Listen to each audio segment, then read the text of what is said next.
Bismillahirrahmanirrahim. Assalamualaikum warahmatullahi wabarakatuh. Waalaikumsalam warahmatullahi wabarakatuh. Alhamdulillah, thumma alhamdulillah, wassalatu wassalamu ala sayyidina rasulillah, sayyidina Muhammad ibn Abdillah, wa ala alihi wa sahbihi wa man walah, wala hawla wala quwwata illa billah, amma ba'd. Anak-anakku sekalian para santri, kaifa halukum? Alhamdulillah bi khairin wa afiyah bi barakati du'aikum. Madza darsuna al-an? Darasna al-an as-sirah an-nabawiyyah. As-sirah An-nabawiyyah. An-Nabawiyah. Baik, pelajaran kita pada kesempatan kali ini adalah As-Sirah An-Nabawiyah, yaitu sejarah tentang kehidupan makhluk paling mulia, manusia agung, junjungan kita semuanya yang kita harapkan syafaatnya yaumul qiyamah nanti, yang wajib kita cintai, wajib kita ikuti, wajib kita teladani, Nabi kita Nabi Muhammad sallallahu alaihi wasallam. Masih dengan kitab Fiqh Siratin Nabawiyah yang ditulis dikarang oleh Syekh Muhammad Sa'id Ramadan Al-Buti Asy-Syahid. Dan pada pertemuan terakhir kita telah sama-sama mempelajari bagaimana keadaan bangsa-bangsa di sekeliling bangsa Arab saat itu, mulai dari Persia, kemudian Romawi, kemudian Yunani, kemudian Hindia. Dan pada pertemuan lalu pula kita telah sama-sama mempelajari perbedaan antara keadaan empat bangsa atau empat negara ini. Juga kita telah mengetahui persamaannya di mana. Perbedaan sudah berulang kali disebutkan sehingga sudah kita cukupkan saja. Sekarang kita akan fokus pada pembahasan persamaannya. Pada pertemuan lalu telah sama-sama kita bahas, kita pelajari bahwasanya persamaan antara empat bangsa ini, atau bahasa lainnya, kenapa empat bangsa ini bisa hancur agama, bisa hancur akhlak, nilai-nilai moral, bisa hancur ekonomi, terjadi kezaliman yang luar biasa, kemudian dan seterusnya, kehancuran yang luar biasa. Kenapa?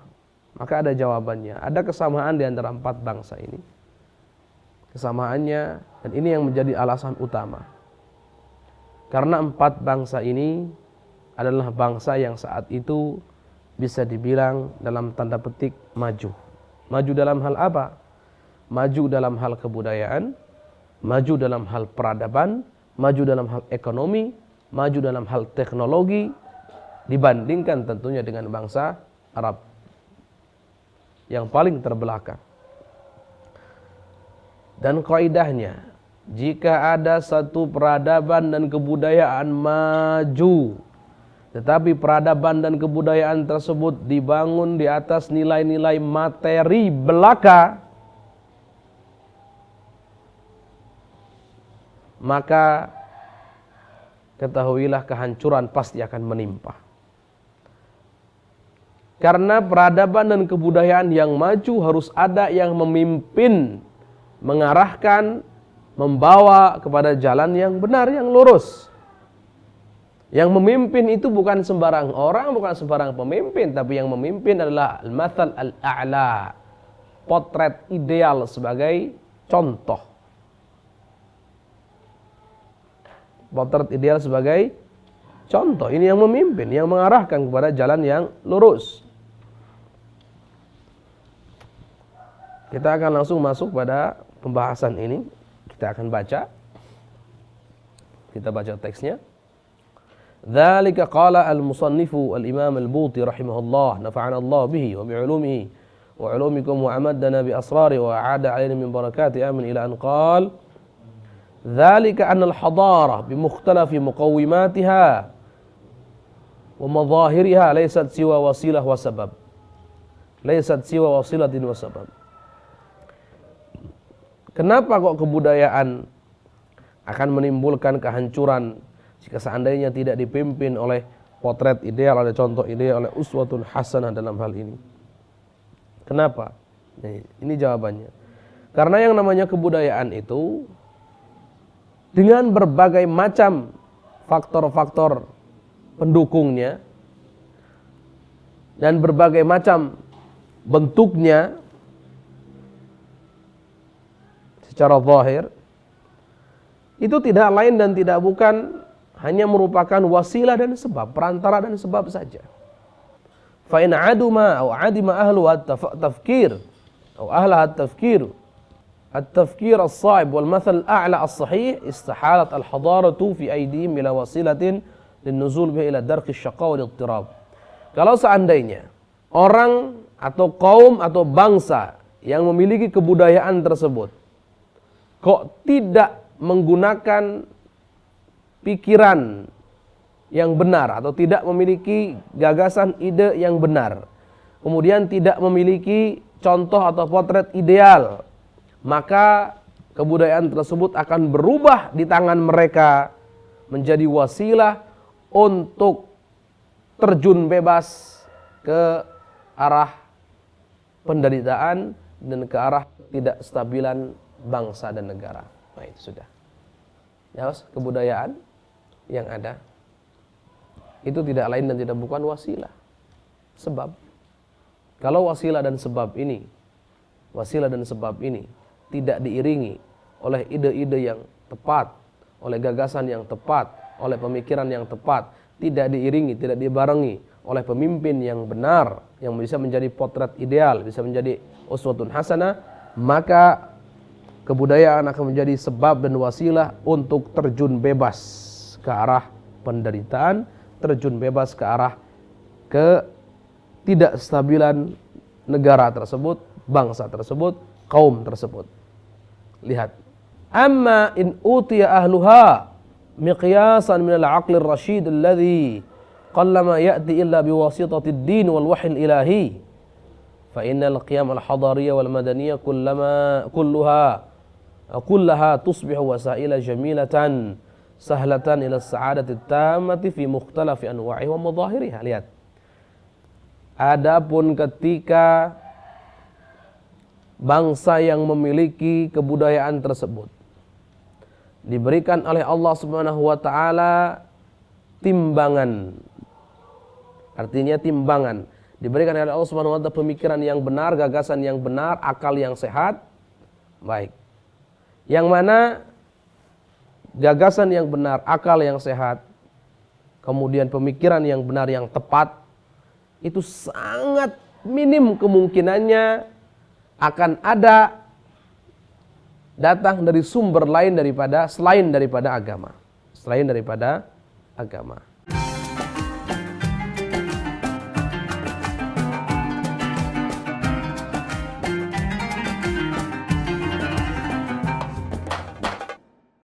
Ingin belajar bersama Buya Yahya kapanpun dan dimanapun?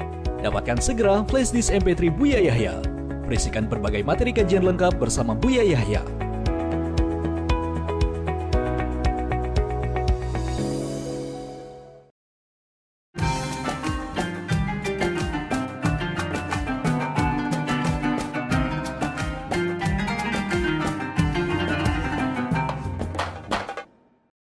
Baik, kita lanjutkan. Kita ulas kembali yang tadi disampaikan, bahwasanya jika seandainya kemajuan kebudayaan ini maksudnya adalah kemajuan yang dialami oleh suatu negara dalam berbagai aspek atau sisi kehidupan. Ini hadarah itu ini. Jadi kemajuan yang dialami oleh suatu negara dalam berbagai sisi atau aspek kehidupan. Jadi maju begitu. Jadi kalau ada suatu hadarah, satu kebudayaan, kemajuan yang disebutkan tadi, kemudian bangsa yang di situ hadarah berkembang, di situ kemajuan ada, diberikan oleh Allah Subhanahu wa taala akal yang sehat, ide-ide yang tepat dan brilian, gagasan-gagasan yang tepat, yang cerdik, maka kebudayaan tersebut akan menjadi wasilah atau perantara untuk sampai kepada kebahagiaan. Perhatikan. Tapi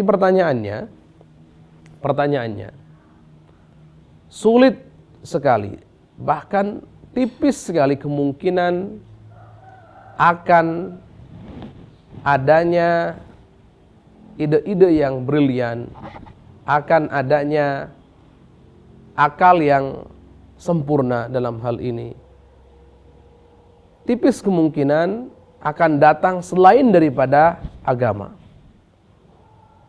Selain daripada agama. Selain daripada wahyu dari Allah Subhanahu wa ta'ala. Karena permasalahannya kita tahu, kita ini sebagai manusia, kita ini banyak sekali ketidaktahuannya tentang apa yang sebetulnya maslahat untuk kita. Sehingga ketika suatu negara maju dalam berbagai aspek atau sisi kehidupannya, kehidupan bernegara, ekonominya maju, pendidikannya maju, kemudian kebudayaannya maju, ekonominya maju, dan seterusnya dan seterusnya. Ketika ini terus maju, suatu negara ketika ini terus maju, kita tidak tahu, dan banyak sekali perkara yang kita tidak tahu tentang apa kemaslahatan yang maslahat untuk kita, sehingga dalam mengambil langkah pun kadang kita bingung mana yang tepat untuk rakyat kita, sebetulnya kebijakan apa yang pas untuk masyarakat kita, ide-ide brilian seperti apa yang dibutuhkan untuk masyarakat kita, agar kemajuan ini menjadi sebab, tangga, wasilah untuk mencapai kebahagiaan. Maka jawabannya jarang, bahkan sedikit sekali. Ada ide brilian, gagasan yang tepat, kebijakan yang tepat, akal yang sempurna, yang ada dan terbentuk selain daripada agama. Artinya sumbernya adalah agama. Selain daripada agama kan sulit. Karena selain itu juga faktornya manusia ini dikuasai oleh ego yang masing-masing. Egonya masing-masing. Suatu negara ketika mau maju, kemudian ada pemimpinnya, mulai dari pemimpin tertinggi sampai jajaran staf-stafnya. Mereka punya akal, iya. Kita tidak pungkiri itu. Tapi awas, sisi lain mereka juga punya syahwat. Mereka punya hawa nafsu. Mereka punya egois yang begitu luar biasa. Makanya kalau kita perhatikan pemimpin-pemimpin itu, kalau kita perhatikan, kita bandingkan mana yang adil, mana yang tidak adil, tentu mayoritas adalah tidak adil. Mayoritas adalah zalim, walaupun tidak zalim dalam tingkatan yang sangat parah, paling tidak dalam beberapa perkara memang zalim. Artinya tidak menempatkan sesuatu pada tempatnya. Tidak mengambil kemaslahatan yang sudah sangat jelas bahkan. Jadi begini, kita ini terhalang oleh beberapa faktor. Lihat, yang pertama kita ini banyak tidak tahunya tentang kemaslahatan untuk kita. Jadi ketika semuanya ini maju, kebudayaan maju, pendidikan maju, ekonomi maju, terus teknologi maju, kita ini kadang untuk menyetir semua ini, yang maju, hadarah ini, tamadun ini, madaniyah ini, peradaban ini kita ingin menyetir ke arah yang baik, yang mendatangkan kemaslahatan, kebahagiaan untuk masyarakat. Itu kadang kita tidak tahu caranya bagaimana. Itu pertama. Dan kita memang banyak tidak tahunya, karena kita manusia biasa. Perhatikan, karena kita manusia biasa. Itu pertama. Pun kalau seandainya tahu, belum tentu kebijakannya akan diambil. Kadang, ini yang maslahat sebetulnya. Tapi karena ada hawa nafsu tadi, syahwat tadi, kepentingan pribadi tadi, muatan pribadi tadi, ini muatan lokal pribadi ini. Akhirnya yang sudah kadang jelas pun itu kemaslahatan tidak diambil. Kalau seperti itu, maka ketahuilah kemajuan-kemajuan tadi dalam hal kebudayaan dan peradaban, pendidikan, ekonomi, kemudian teknologi dan seterusnya akan menjadi tunggangan, wasilah, sebab tangga mengantarkan negara bangsa tersebut kepada kehancuran. Lihat, kepada kezaliman yang terjadi. Nah, untuk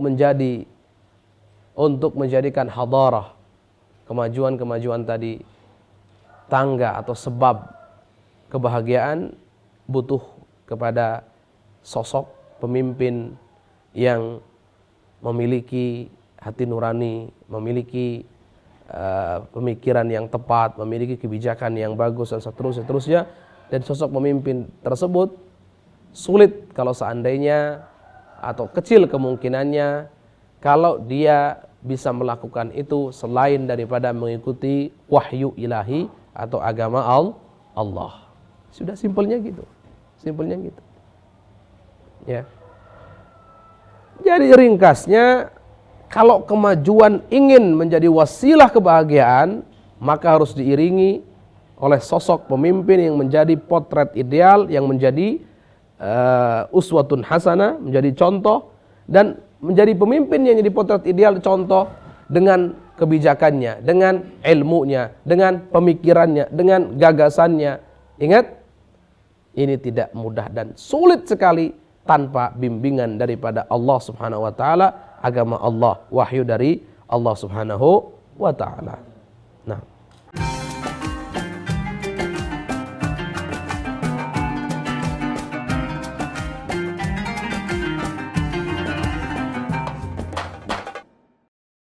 ingin mendapatkan kumpulan lengkap seputar Tanya Jawab bersama Buya Yahya? Dapatkan segera buku Buya Yahya Menjawab, berisikan kumpulan tanya jawab seputar problematika umat yang dikemas secara jelas, lugas, dan ringkas.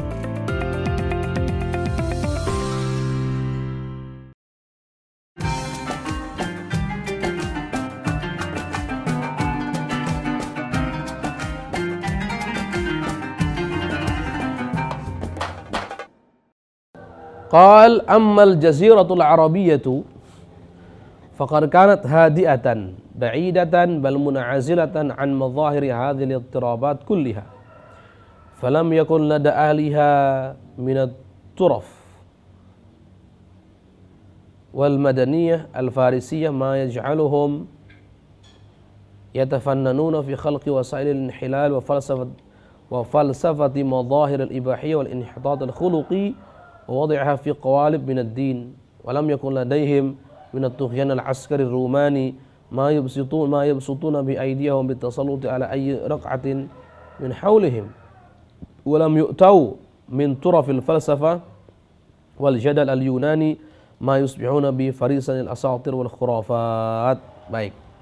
Adapun Jazirah Arab, maka Jazirah Arab ini adalah jazirah yang paling tenang dalam arti dari ketidakstabilan yang dialami oleh tetangga-tetangganya. Bahkan bangsa Arab bisa dikatakan saat itu jauh dan terpencil dari bentuk ketidakstabilan semua yang disebutkan tadi. Ketidakstabilan dalam hal agama, ketidakstabilan dalam hal akhlak, ketidakstabilan dalam hal ekonomi dan seterusnya. Ini bangsa Arab paling jauh. Kenapa? Ya karena mereka memang belum ada kemajuan. Masih betul-betul kehidupan mereka kehidupan yang sangat primitif waktu itu. Diperhatikan itu. Baik.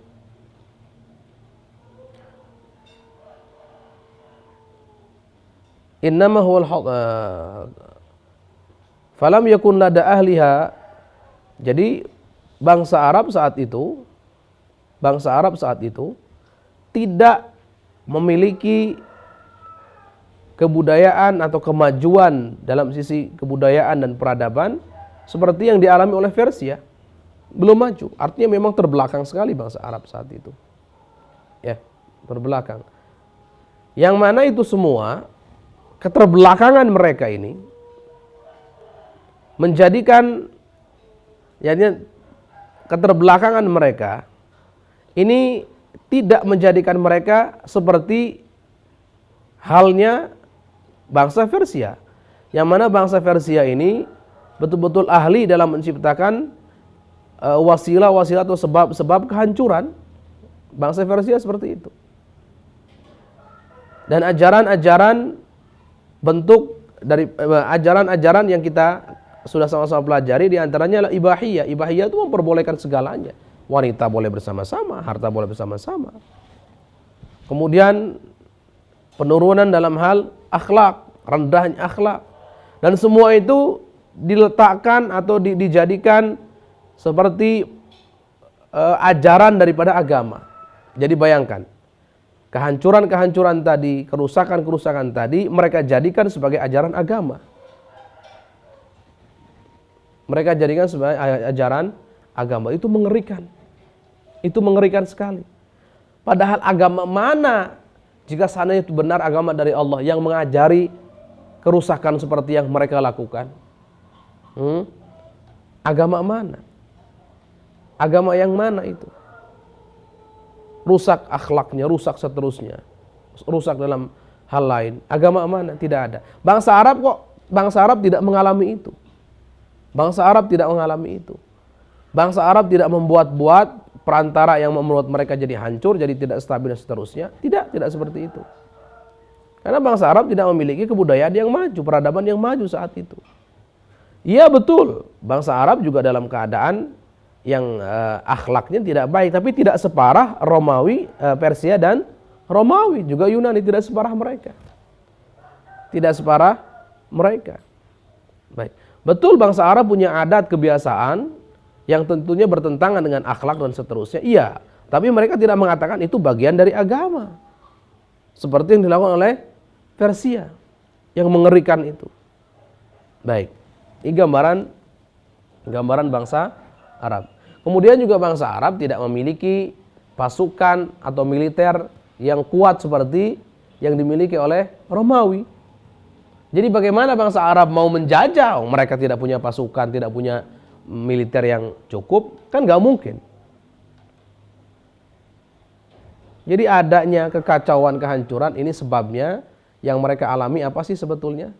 Yang negara-negara sebelah tetangga alami, yang ada di sekitarnya. Karena memang ada kemajuan-kemajuan dalam berbagai sisi yang kita sebut dengan hadarah. Jelas? Hadarah madaniyah. Hadarah bisa kalau diartikan letterlock adalah kebudayaan. Tetapi yang dimaksud di sini bukan kebudayaan sekedar kebudayaan, tapi maksudnya adalah kemajuan dalam berbagai sisi. Kemajuan yang dialami, kemodernan yang dialami. Jadi kemajuan peradaban dan seterusnya. Itu sebabnya mereka hancur. Bangsa Arab tidak punya itu. Jadi bangsa Arab tidak sehancur yang dialami, kehancuran yang dialami oleh tetangga-tetangga sebelah, negara-negara sebelah, negara yang ada di sekitar bangsa Arab. Ini bisa dibayangkan, lihat. Di antaranya juga bangsa Arab tidak memiliki pasukan atau militer yang kuat. Kalau tidak memiliki pasukan militer kuat kan gak bakal kepikiran untuk menjajah. Kenapa Romawi senang sekali menjajah? Karena mereka bangga dan bersandar betul mengandalkan pasukan militernya yang hebat, kuat, sehingga senangnya itu karena melihat mereka punya pasukan, senangnya pengen menjajah. Sekarang bangsa Arab, mereka gak punya pasukan, gimana mau menjajah? Apa yang mau dijajah? Jadi gak kepikiran, gak ada itu. Jelas atau tidak? Baik. Kemudian juga bangsa Arab saat itu juga tidak dipenuhi oleh falsafat jadaliyah seperti yang di Yunani. Tidak dipenuhi oleh apa yang kita sebut dengan mitos. Ya. Sehingga bangsa Arab saat itu tidak menjadi korban mitos dan korban khurafat saat itu seperti bangsa Yunani. Intinya begini, bangsa Arab ini bangsa terbelakang sekali, bangsa yang paling tertinggal daripada bangsa-bangsa lain yang saat itu ada di sekitar Jazirah Arab. Nah, ada efek positif daripada ketertinggalan ini. Efek positifnya apa? Dalam hal agama mereka tidak sehancur daripada Persia dan Romawi. Dalam hal kebudayaan, akhlak, ekonomi dan seterusnya, mereka juga tidak sehancur seperti hancurnya Romawi, Yunani dan seterusnya. Paham atau tidak? Jadi ini paling tenang, paling stabil bahasanya. Bangsa Arab saat itu paling stabil. Baik. Mungkin kita cukupkan pelajaran kita pada kesempatan kali ini. InsyaAllah kita akan lanjutkan di kesempatan berikutnya yang akan datang. Semoga Allah Subhanahu wa taala memberikan kita semua ilmu yang bermanfaat, ilmu yang membuat Allah Subhanahu wa taala ridha, membuat Rasulullah sallallahu alaihi wasallam ridha. Ala hadinniya wa ala kulli niyatin salih. Al-Fatihah.